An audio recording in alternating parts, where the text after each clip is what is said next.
trabalhando isso aí na semana passada, e hoje nós vamos conversar um pouquinho mais dessa mesma linha, porque o capítulo 9, se no capítulo 8 a gente aprendeu como fazer essa oferta, né? Falamos de Tito, que tinha sido enviado para lá, para estar junto com os irmãos, para testemunhar, para também fazer essa coleta, né? Que eram homens ali confiáveis, né? Eram homens ali de fidelidade.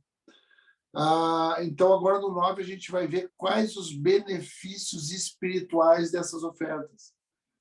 Então, capítulo 9, a gente vai aprender quais são os benefícios espirituais de uma vida de alguém que se oferta, né? Quando a gente fala do princípio da oferta, irmãos, a gente está tratando aqui, sim, de um ambiente material, né? Porque é um apelo de uma necessidade material que está havendo dos irmãos lá da Judéia, os irmãos de Jerusalém, por conta de um decreto do imperador Cláudio, que ordenou que todos os judeus fossem expulsos de Roma. Então, todos os judeus tiveram que sair de Roma e tiveram que voltar para as suas cidades. E muitos dos que retornaram para Jerusalém, com o passar do tempo, acabaram sofrendo uma escassez, uma necessidade. Então, agora Paulo vinha na terceira viagem missionária com esse intuito, com essa incumbência de levar esse mantimento para Jerusalém, né? Tanto dos irmãos da Ásia, quanto dos irmãos da Macedônia e também dos irmãos de Corinto, os irmãos da Acaia, né? De Atenas. Então, quais os benefícios dessa vida de um ofertante, né? Assim como a gente tem que ter uma vida de oração, né? Não é orar, é ter uma vida de oração. Assim como a gente tem que ter uma vida de palavra, né? Não é buscar a palavra, ler a palavra, ou conhecer a palavra, é ter uma vida na palavra, né? Uma vida meditando na palavra, de dia e de noite, tendo prazer na palavra. Não é jejuar de vez em quando, né? Muito menos por necessidade, mas ter uma vida, né, de jejum, uma vida de consagração. Também a oferta é uma vida, por isso que a continuidade é muito importante dentre os 3 fatores que nós estudamos, né, que é a generosidade, proporcionalidade e a continuidade, para que isso se torne parte do nosso padrão de comportamento, né, da nossa natureza. E hoje a gente vai ver quais os benefícios, quais os princípios que a gente vai ver da semeadura. Então, eu vou ler aqui. Deixa eu pedir para alguém me ajudar, porque eu estou com uma tossezinha meio chata. Quero pedir para a Aline Witt. Lê para mim, Aline, por favor, esse capítulo 9, esses 15 versículos, por favor. Nós acompanhamos contigo. Amém. Não tenho necessidade de escrever-lhes a respeito dessa assistência aos santos. Reconheço a sua disposição em ajudar e já mostrei aos macedônios o orgulho que tenho de vocês, dizendo-lhes que desde o ano passado vocês da Acádia estavam prontos a contribuir e a dedicação de vocês motivou a muitos. Contudo, estou escrevendo aos irmãos para que o orgulho que temos de vocês e a esse respeito não seja em vão, mas que vocês estejam preparados, como eu disse, estariam, a fim de que, se alguns macedônios forem comigo e encontrarem preparados, só um pouquinho, deixa eu ligar a luz. Se alguns macedônios forem comigo e os encontrarem despreparados, nós, para não mencionar vocês, não fiquemos envergonhados por tanta confiança que tivemos. Assim, achei necessário recomendar que os irmãos os visitem antes e concluam os preparativos para a contribuição que vocês prometerem. Então, ela estará pronta como oferta generosa e não como algo dado com avareza. Lembre-se, aquele que semeia pouco também colherá pouco, e aquele que semeia com fartura também colherá fartamente. Cada um dê conforme determinou em seu coração, não com pesar ou por obrigação, pois Deus ama quem dá com alegria, e Deus é poderoso para fazer que lhe seja acrescentada toda a graça, para que, em todas as coisas, em todo o tempo, tendo tudo o que é necessário, vocês transbordem em toda boa obra. Como está escrito, distribuiu, deu os seus bens aos necessitados, e a sua justiça dura para sempre. Aquele que supre a semente ao que semeia e o pão ao que come, também lhe suprirá e multiplicará a semente, e fará crescer os frutos de sua justiça. Vocês serão enriquecidos de todas as formas, para que possam ser generosos em qualquer ocasião, e por nosso intermédio. E a sua generosidade resulte em ação de graças a Deus. O serviço ministerial de vocês o serviço ministerial que vocês estão realizando não está apenas suprindo as necessidades do povo de Deus, mas também transbordando em muitas expressões de gratidão a Deus. Por meio dessa prova de serviço ministerial, outros louvarão a Deus pela obediência que acompanha a confissão de vocês, a confissão que vocês fazem no Evangelho de Cristo, e pela generosidade de vocês em compartilhar seus bens com eles e com todos os outros. E nas orações que fazem por vocês, eles estarão cheios de amor por vocês, por causa da insuperável graça de Deus, a insuperável graça que Deus tem dado a vocês. Graças a Deus pelo seu dom indescritível. Amém. Obrigado. Então, para começar esse ambiente, né, Paulo está dizendo para eles que está elogiando eles a prontidão deles, né, a disposição deles, a presteza deles, né, nesse serviço, né, nesse ministério, né, nessa atuação, né.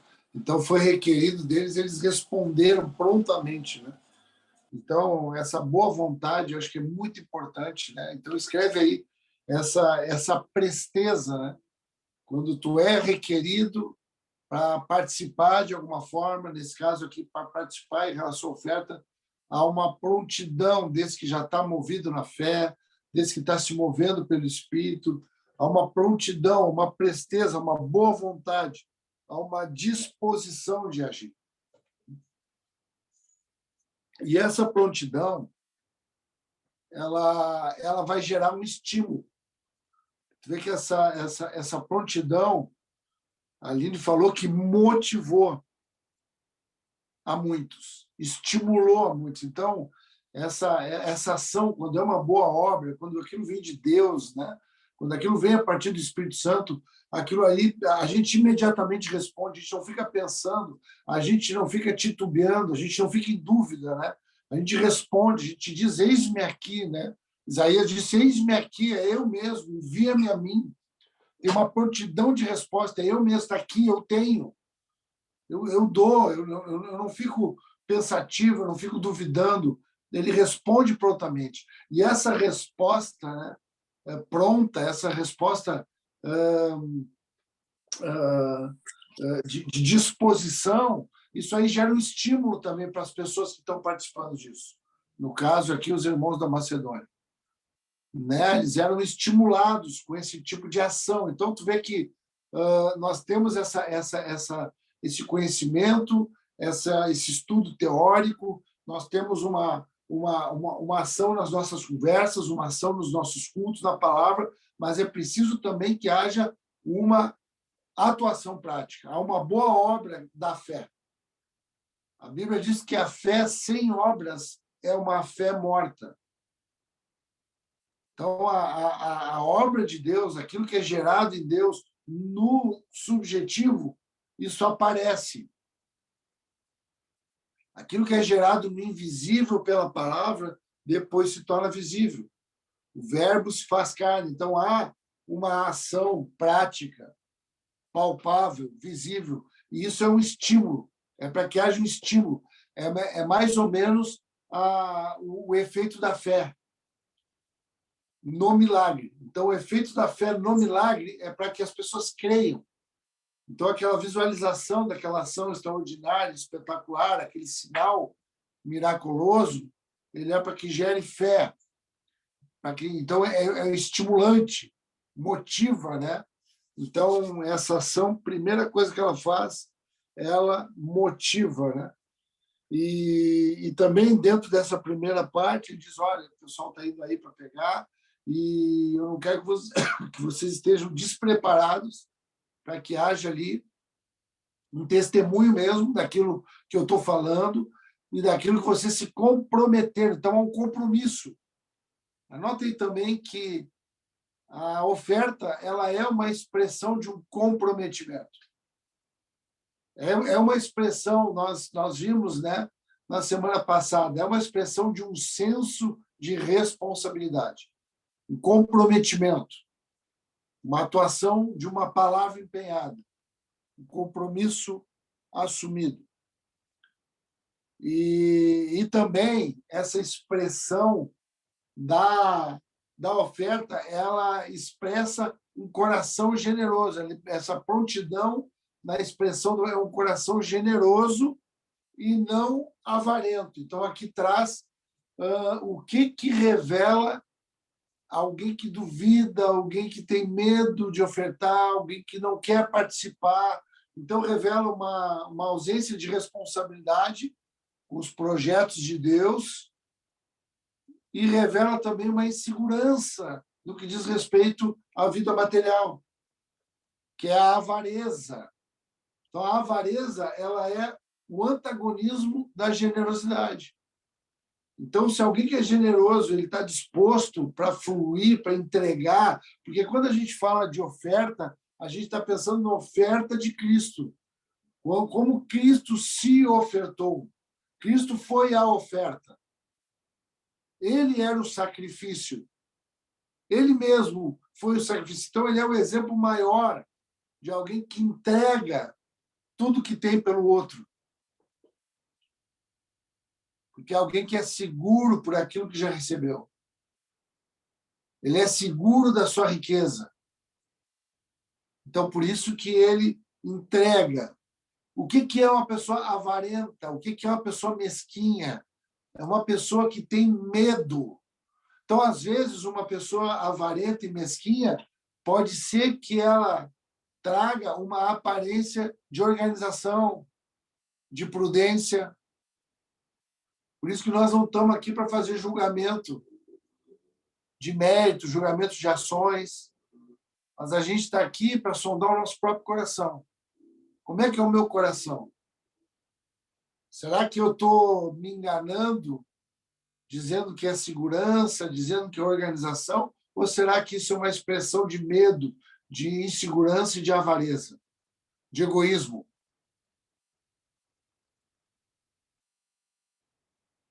Ou é uma generosidade? Porque também a generosidade pode ser traduzida também por irresponsabilidade, se não for algo também pensado. Porque ainda, e olha como a gente anda no caminho estreito, irmãos, como a gente tem que se entender, a gente tem que se conhecer aqui. Até vocês daquilo que eu falo, né? Porque ao mesmo tempo que eu falo, ó, tem que ter prontidão, tem que responder, mas não é uma coisa precipitada, é uma coisa firme, uma resposta firme. De quem já está refletindo a respeito dessas coisas e quem está se transformando nesse tipo de pessoa. Então, não é uma coisa precipitada, né? Porque a precipitação também é irresponsabilidade. Então, essa generosidade pode ser irresponsabilidade também. Pode estar travestida ali, né? Assim como uma avareza pode estar travestida de organização, de segurança, de prudência, uma precipitação, ela pode também estar ali travestida de uma ação impensada, né? Que aí vai se tornar irresponsável no final. Amém, irmãos? Então, na verdade, isso aqui é para a gente que reflete, para a gente estar se tornando essa natureza de um ofertante num todo. Se revela aqui, nesse caso, falando de dinheiro, falando de suprimento, mesmo de provisão, mas, na verdade, está falando de uma consciência de um todo. E é o que a gente vai ver agora nesse segundo momento. Porque agora a gente vai falar, escreve aí, a gente vai falar da lei da semeadura. Então, nós vamos falar agora da lei da semeadura, que é o semear e colher. É disso que nós vamos tratar agora.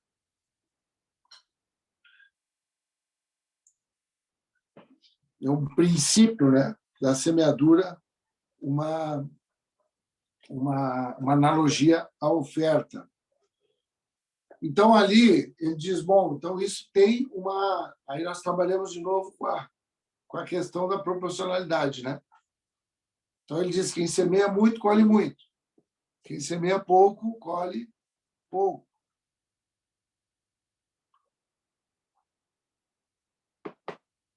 Então, aqui está falando dessa abundância, né? Está falando desses valores que tu tem nas tuas mãos, né? Sejam eles monetários, sejam eles de dons que tu tem nas tuas mãos e que aquilo é para se repartir. Aquilo não é para se garantir. Aquilo não é para gerar uma segurança para alguém que tem medo e está desconfiado. Aquilo é para gerar um fluxo para alguém que sabe que está recebendo de pessoas que estão se repartindo e está, como Cristo também, se repartindo. Então, é nesse sentido. E aí tem uma proporção, tem um muito. Quem semeia muito, colhe muito. Quem semeia pouco, colhe pouco. Mas como que tem que ser essa semeadura? Aí a gente vai ver que essa semeadura ela tem que ser a partir do que está proposto no coração. Aleluia! Olha só, isso tem uma sondagem, então, no coração. Amém, irmãos? Em nome de Jesus. Agora é importante aqui, viu? Coração. Lá em Provérbios 3 diz, né? Se tiveres que guardar alguma coisa, guarda o teu coração, porque dele procedem as fontes da vida, as saídas da vida. As soluções da vida. É o do coração.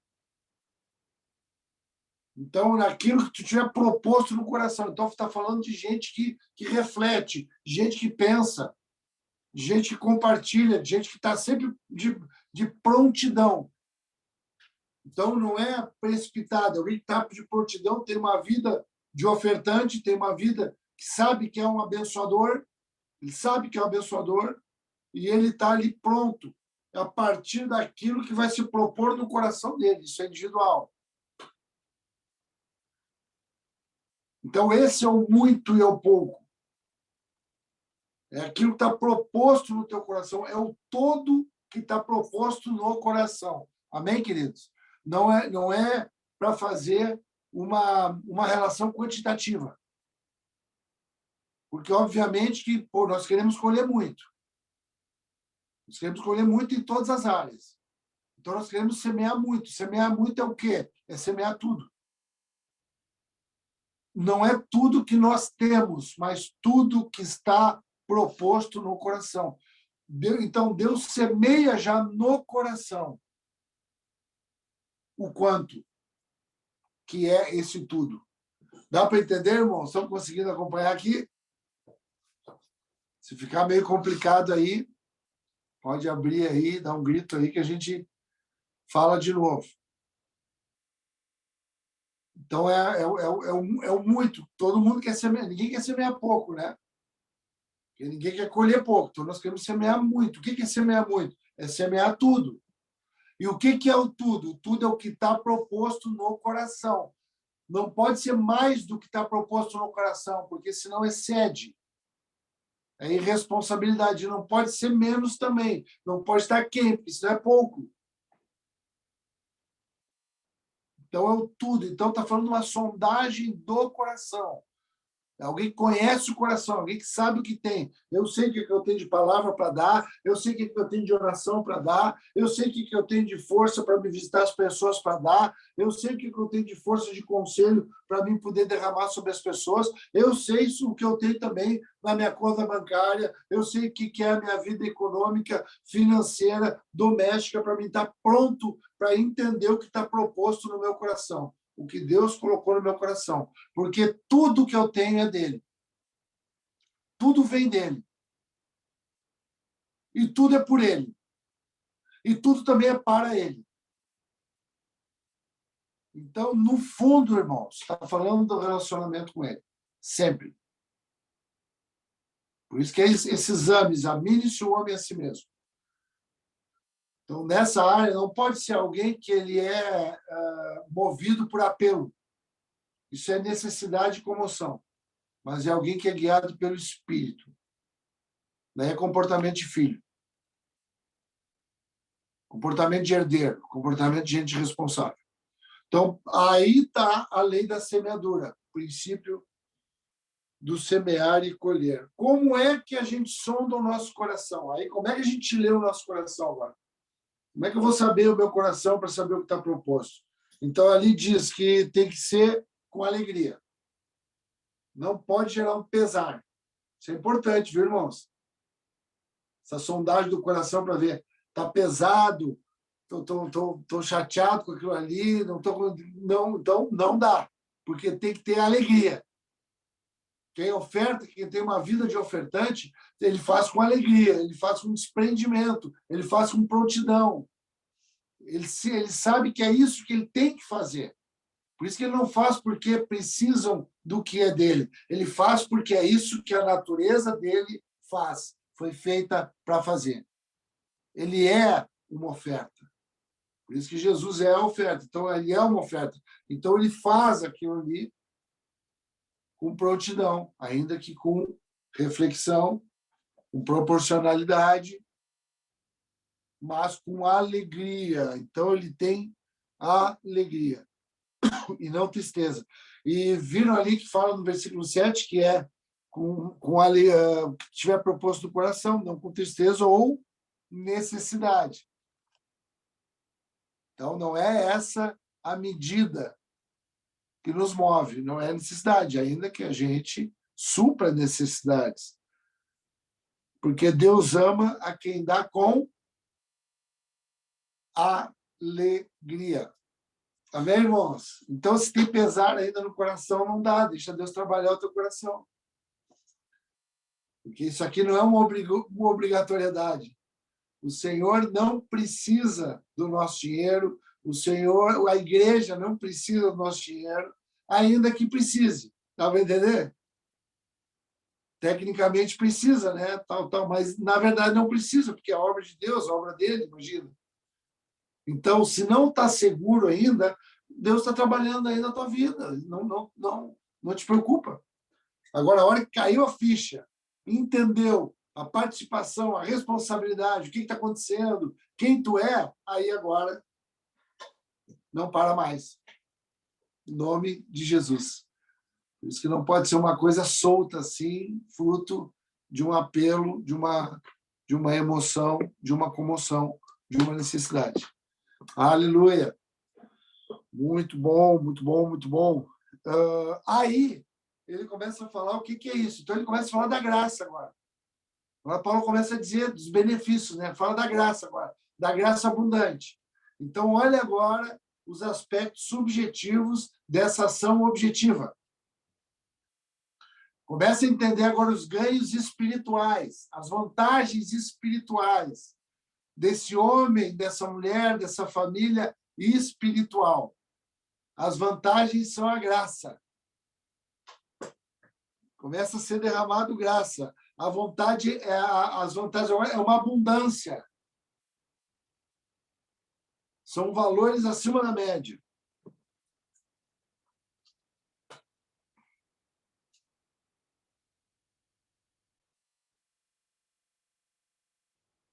Versículo 8 diz assim, fazer com abundar em toda a graça.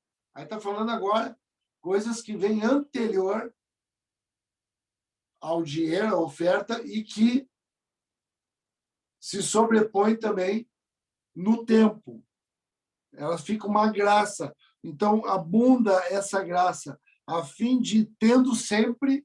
Olha só o sentido de prosperidade agora. Então, escreve aí, prosperidade. O que é prosperidade? Não é ter muito.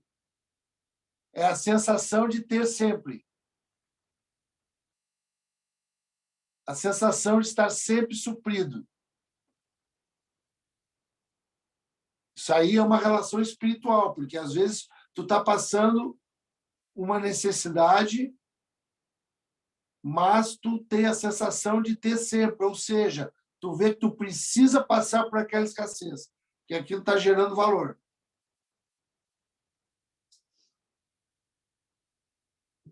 Então, isso é ter sempre, em tudo, em todas as coisas, em todas as áreas.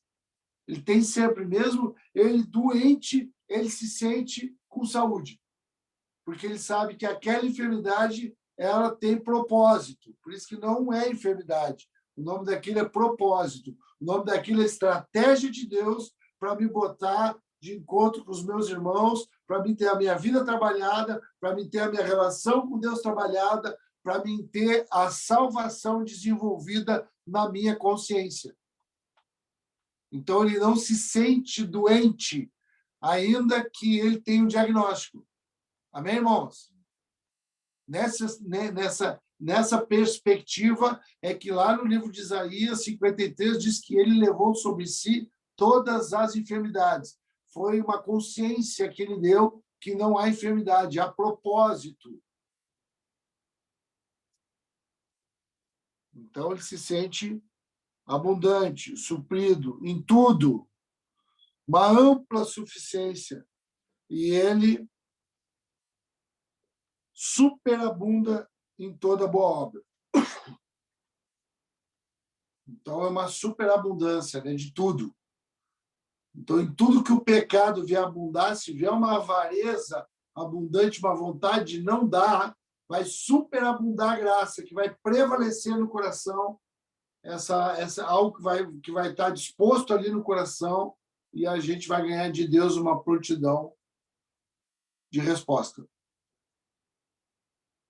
Porque essa graça são as riquezas espirituais que a gente vai tendo depositadas na nossa conta. Lembra que nós lemos na semana passada, vocês devem ter anotado aí, Filipenses 4? Quando Paulo está agradecendo ali os irmãos da Macedônia, que é a Filipe, da Macedônia, os filipenses, que ali no versículo 17, se eu não me engano, ele diz, 4:17, ele diz, olha, estou dizendo isso para vocês, para que haja crédito na vida de vocês. Lembra isso? Então, é isso que ele está falando, essa graça, essa lei da semeadura, semear e o colher. Então, essa abundância, ter sempre prosperidade. E aí a gente vê que esse é o motivo, né? Porque no 8 ele diz assim, ó, Deus pode fazer-vos abundar em toda graça, a fim de que, tendo sempre, em tudo, ampla suficiência, superabundância em toda boa obra. Então, a fim de que? Qual o propósito disso? Então, tu vê que o propósito, irmãos, é importantíssimo isso, viu? O propósito não é suprir aquela necessidade, ainda que esteja suprindo. O propósito é nós, a fim de que nós nos sintamos prósperos, plenos, enriquecidos em tudo. E agora a gente vai ver essa parte do enriquecido em tudo. Amém? Então, a fim de... O motivo é esse, para que a gente tenha esse ganho, essa compreensão, esse entendimento desse benefício espiritual. Para tu perceber que tu está ganhando, está jorrando sobre a tua vida. E para tu perceber isso, tu precisa ir esvaindo, tu precisa ir repartindo. Por isso que é um repartir a nossa vida. A grande vantagem do homem espiritual, que ele se reparte, porque ele sabe que tem gente se repartindo e que está vindo porções para ele. E ele não quer correr o risco de represar esse processo. Ele não tem mais medo. Ele não é mais avarento e inseguro. E isso é muito importante nós trabalharmos nos dias de hoje, porque isso é muito proeminente, né, num ambiente de uma economia capitalista preponderante. Capitalismo, o dinheiro, essa economia. Então, hoje, isso é algo que vai, em todo momento, nos tentar. Em todo momento, isso vai trabalhar essa nossa natureza egoísta, essa nossa natureza prepotente, essa nossa natureza insegura, que se assegura nas coisas materiais.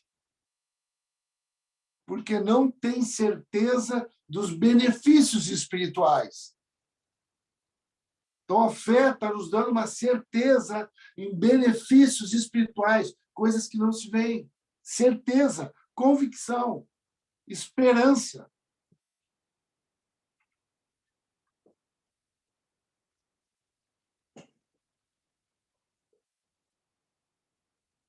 Aleluia.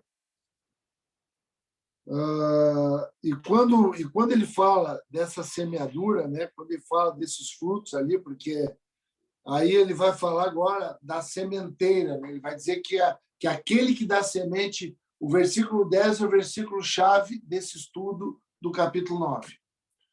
O versículo 10 é o que vai falar o seguinte: ora, aquele que dá semente é o que semeia, e pão para alimento, também suprirá e aumentará a vossa sementeira e multiplicará os frutos da vossa justiça. Então, aqui a gente vai começar a entender justiça, a justiça de Deus, uma justiça eterna. Como é que a gente entende justiça? Quando a gente tem um olhar, uma perspectiva de pobreza e de riqueza. E como que essas coisas, elas interseccionam. É aí que gera justiça. É uma força aliada com uma fraqueza. É o muito com pouco. É o tudo com nada. Juntos. É feita a justiça de Deus. Então, neste momento, acontece a justiça de Deus. Quando esse que dá a semente para quem semeia, ou seja, ele aumenta a sementeira. Nunca vai faltar semente. O pão, aí eu quero que vocês abram comigo, lá no livro de Isaías.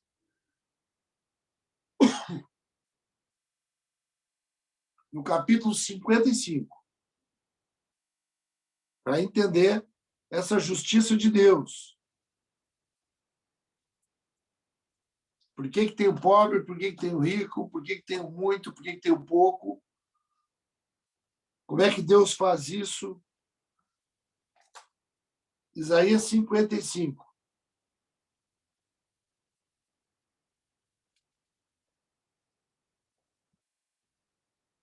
A partir do versículo 6 diz o seguinte, presta atenção. Buscai o Senhor enquanto se pode achar, invocai-o enquanto está perto. Que é essa busca do coração. Quando a gente entra no coração, é dali que é a fonte, é dali que é a saída, é essa busca do Senhor, esse espírito que está dentro de nós, essa relação do nosso espírito com a voz de Deus, com o Espírito de Deus. Deixe o perverso o seu caminho, o iníquo os seus pensamentos. Converta-se ao Senhor, que se compadecerá dele, e volte-se para o nosso Deus, porque é rico em perdoar. Porque os meus pensamentos não são os vossos pensamentos, nem os vossos caminhos os meus caminhos, diz o Senhor.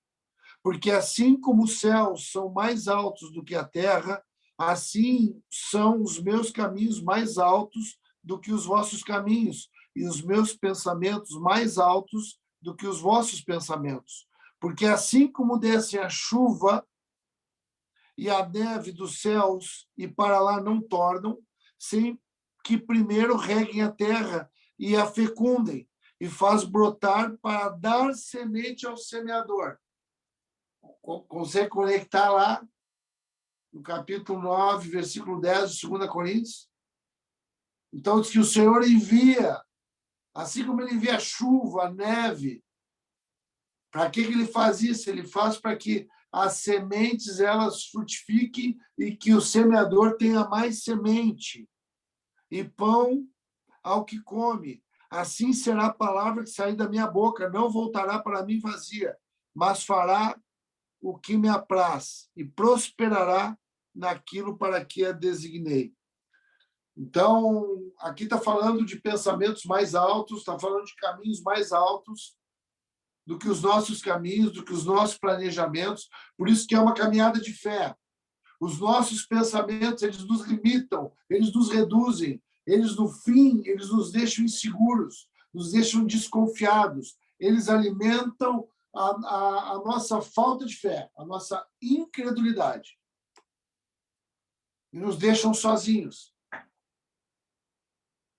Por isso que a gente fica com medo até de dizer quanto a gente tem para nossa esposa, para nosso marido, para as pessoas, fica todo mundo se escondendo, porque cada um anda no seu pensamento egoísta, porque no fundo é incredulidade, é falta de fé, não entende que o Senhor lhe tem do alto, ele envia, assim como ele envia a chuva e a neve com um propósito bem definido, que não falte pão, que não falte semente para aquele que semeia. O Senhor não quer dar as coisas de mão beijada, ele quer dar semente, ele quer dar produto para o trabalhador.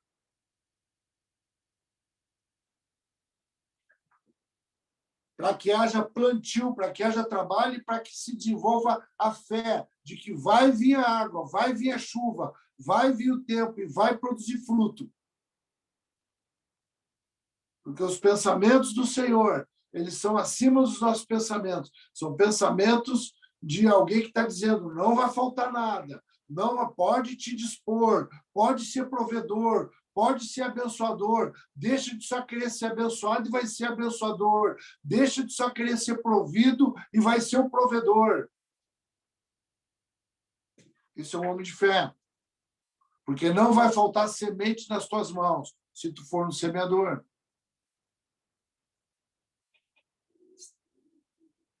Essa é a vontade de Deus, esses são os caminhos do Senhor mais altos do que os nossos caminhos egoístas, resumidos, medíocres, avarentos, mesquinhos, só quer levar vantagem.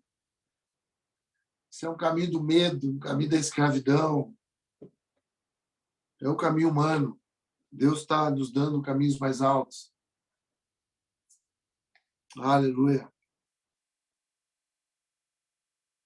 E não vai faltar. Todas as nossas necessidades serão supridas. E para finalizar, queridos, eu quero falar sobre a obediência, é o último tópico,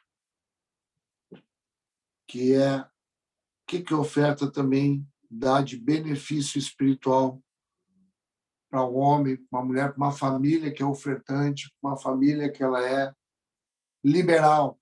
Liberalidade, nós vamos falar agora. A liberalidade, família liberal. A gente precisa trabalhar isso, irmãos. Geralmente, a gente não é. Tem pessoas que são assim naturalmente, já é um dom mesmo, mas, no geral, nós não somos assim. Nós precisamos ser trabalhados, nós precisamos conhecer, nós precisamos intencionalizar esses processos.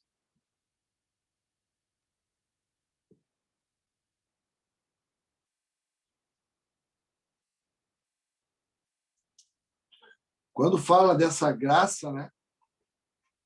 Quando fala dessa graça como uma dádiva, um ganho, um benefício espiritual, está falando de algo que não é atribuído ao nosso próprio esforço. Então, nós não estamos falando aqui de desenvolvimento de capacidade. Nós estamos falando aqui de algo que é recebido do alto, que são esses pensamentos mais altos. Essa chuva, essa neve. O homem não pode receber nada se do alto não lhe for concedido.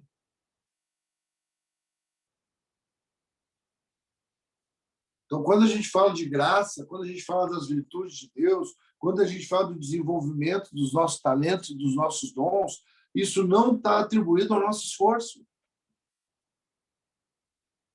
Não está atribuído ao nosso mérito.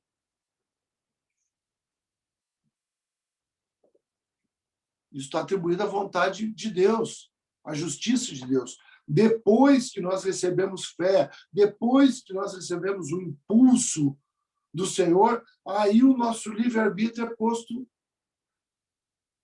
em prática. Aí a gente empenha, aí a gente decide, aí a gente escolhe. Mas no primeiro momento é graça, somos salvos pela graça, por meio da fé. Isso é dom de Deus, não vem do homem para que ele não se glorie. Então, um dos frutos dessa vida de ofertante é porque é uma prova de obediência. Escreve aí, prova de obediência. É uma expressão de amor. É uma prova de obediência. Então, é obediência. A lei da semeadura, ela desencadeia o princípio da obediência, o princípio da generosidade, o princípio da liberalidade. A gente aprende a sondar o nosso coração para obedecer, para entrar em obras boas. O que são obras boas? São obras que o Senhor enviou do céu a partir de pensamentos mais altos do que os nossos. Buscai ao Senhor enquanto se pode achar, invocai o seu nome enquanto ele está perto. Lembra lá Isaías 55, 7? Então, uma busca de fé, desse que já derramou tudo que ele tinha que derramar com propósito. Uma boa obra, então, uma prova de obediência, essa liberalidade, né? Então, isso é o enriquecimento. Esse é o enriquecimento para que haja essa justiça, para que tu encontre a pobreza e que tu reparta com a pobreza. E que tu reconheça a tua pobreza e que tu tenha confiança e certeza que vai vir alguém suprindo a tua necessidade. É Deus, assim como Deus está te usando também e fazendo justiça. Por isso que é motivo de toda gratidão. E aí, para terminar, eu quero ler ali, tu não precisa abrir, só acompanha comigo, Jeremias 17, versículo 9 e 10. Então, está falando do coração. Lembra lá? O princípio da semeadura, aquilo que está proposto no coração. Sondar o coração. Agora, olha o que diz aqui. Que enganoso é o coração, mais do que todas as coisas, e incorrigível. Quem o conhecerá? Eu, Senhor, esquadrinho o coração e provo a mente. E isso para dar a cada um segundo os seus caminhos e segundo o fruto de suas ações. Olha o princípio da semeadura aqui. A recompensa, segundo o fruto das nossas ações. Cuidado com essa sondagem do coração. Guarda o teu coração. Conheça o teu coração. Respeita o teu coração, no sentido que ele pode te iludir, te enganar, sabotar. Pode fazer, como é que ele nos engana? Quando faz a gente ter posições humanas, carnais, motivadas pela ganância, pela necessidade, pelo medo, pelo interesse próprio. Agora conhece o som do teu coração, conhece ele e domina pelo conhecimento que tu tem de Deus. Semeia como tem que ser semeado, aonde tem que semear, no lugar certo, no tempo certo, a quantidade proposta no teu coração, para que a colheita seja completa, plena. O todo, o muito. Porque a colheita é a recompensa conforme os frutos das nossas ações. O que a gente está fazendo, o que a gente está falando, onde a gente está indo, o que a gente está pensando. Isso tudo está sendo computado, porque Ele, o Senhor, é que esquadrinha o nosso coração e prova a nossa mente. No nome de Jesus, irmãos. Para finalizar assim com temor e com júbilo no coração. Não tem como se esconder do Senhor, não tem para onde ir. ele vai ver, ele vai acompanhar, e ele vai premiar, ou ele vai gerar consequência em cima da nossa colheita, em cima da nossa semeadura, em cima do nosso cuidado com aquilo tudo que a gente está fazendo, falando e pensando. É a lei da semeadura, é a colheita, é a fé de saber que vai acontecer a partir daquilo que essa justiça eterna vai se propor a fazer. Então, que a gente ganhe, que a gente termine essa noite de estudo aqui ganhando esse temor no coração, esse temor de querermos mesmo ter um senso de responsabilidade desenvolvido. E isso a gente desenvolve na vida da igreja, na vida dos santos, na vida da comunhão. Nós precisamos desenvolver também um movimento coletivo. Há uma oferta coletiva. Aqui nós estamos falando de uma oferta coletiva, de uma arrecadação coletiva. Há um movimento coletivo.